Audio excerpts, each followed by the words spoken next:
dijo que todo está perdido. No vengo a ofrecer mi corazón. Tanta sangre que se llevó el río. Junto a ti, Venezuela, yo propongo un sistema parlamentario para nuestro país. Un sistema parlamentario que permita ejercer una democracia, una verdadera democracia. Sabemos que el sistema presidencialista, a mi modo de ver, está agotado. En Venezuela, los presidentes, una vez que entregan, nadie los quiere ver. En otros países, los presidentes, expresidentes van por las universidades enseñando su experiencia. En Venezuela no nos ha pasado eso. En Venezuela el presidente entrega y no se vuelve a ver más nunca.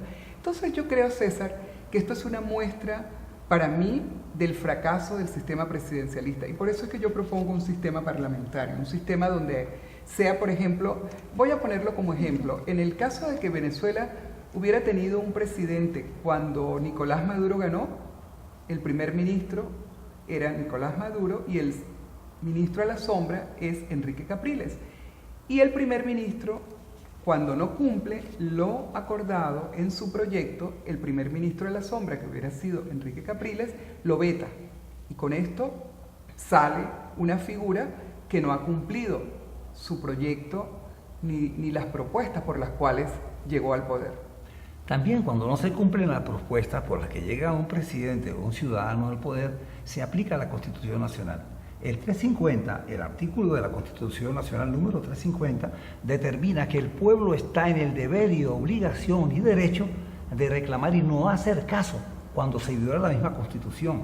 Ese artículo 350 está protegido por el 333 y el 334, pero se han hecho caso omiso de estos articulados de la Constitución. Se ha violado una y otra vez la Constitución sin respetar ni el derecho de la Constitución Nacional, Carta Magna, ni el derecho del pueblo.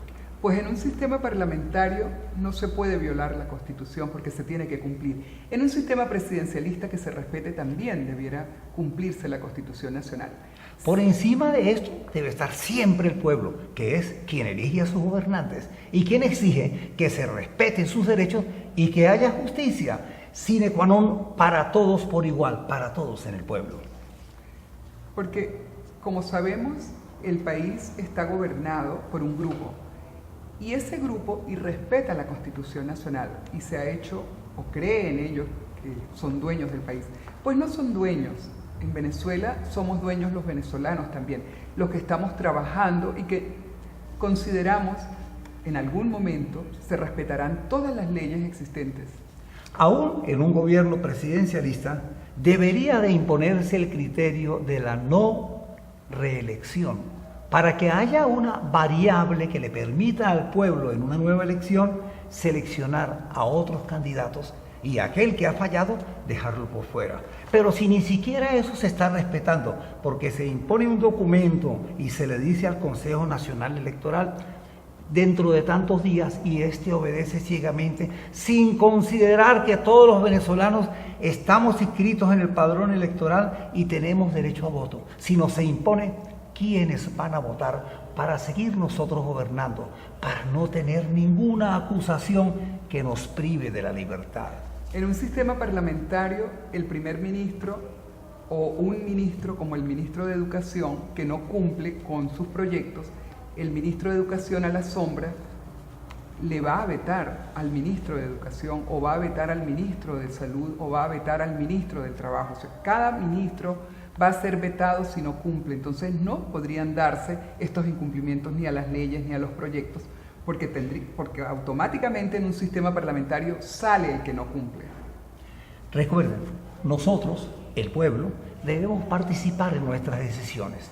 Que mañana no nos culpe el hijo o el nieto de qué hiciste tú por mí. Cuando hubo los problemas en Venezuela, ¿saliste a defenderme? ¿O tienes en este momento algún sentimiento de culpa que empieza a desarrollarse porque no estás cumpliendo? Es tu responsabilidad no enchinchorrarte. Sal y defiende a tu hijo, defiende a tu nieto, defiende tu casa, defiende tu familia, defiende a Venezuela. Eres corresponsable de que todo marche mejor en el futuro. Cuando tú hablas de culpa, he recordado y hemos preparado algo de la Segunda Guerra Mundial. En la Segunda Guerra Mundial hubo triunfadores y perdedores.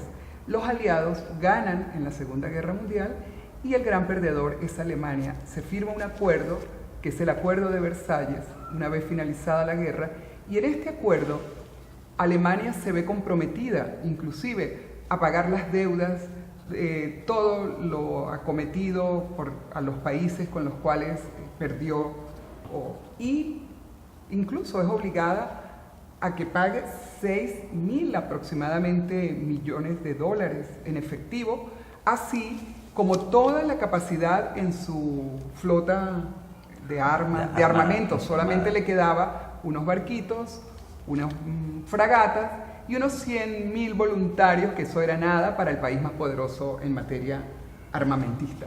Entonces yo llevo relación con Venezuela lo que significa cuando tenemos, para comparar un poco, en Venezuela dos posiciones enfrentadas, en las que una solamente es la que quiere ganar.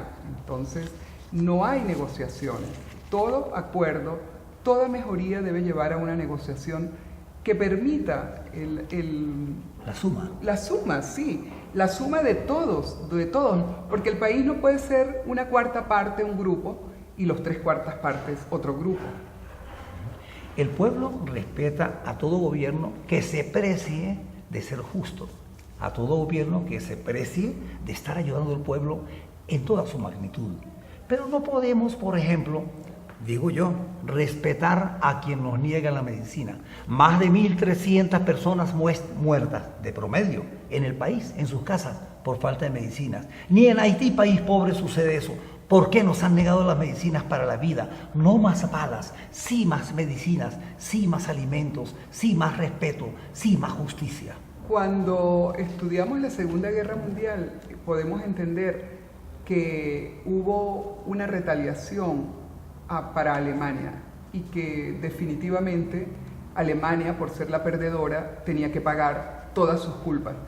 Sin embargo, además de que tenía que pagar todo, en este Acuerdo de Versalles, firmado en 1939, se nota que hay sed de venganza y sed de una llamada justicia, que definitivamente cuando hay venganza y retaliación deja de ser justicia. Y esto yo lo quiero comparar porque he traído, precisamente, yo lo analizo con Venezuela, porque nosotros tenemos grupos de dirigentes en Venezuela que tienen sed de venganza y sed de justicia. Y me voy a permitir con todo el respeto hablar en este momento de Jorge Rodríguez Padre, que fue un dirigente estudiantil destacado en su época, que nace en Carora el 16 de febrero de 1942 y muere en Caracas en julio de 1976. Yo quiero decirles que fue el fundador del partido de la Liga Socialista, que fue miembro de Acción Democrática, que fue un secretario de la universidad, fue precisamente miembro de la Federación de Centros de Estudiantes. Fue estudiante de Economía, se convirtió en un venezolano de ultraizquierda. Se dice que destacó muchísimo y levantó mucho revuelo en todo el país, principalmente en Oriente. Es el padre de dirigentes venezolanos actuales.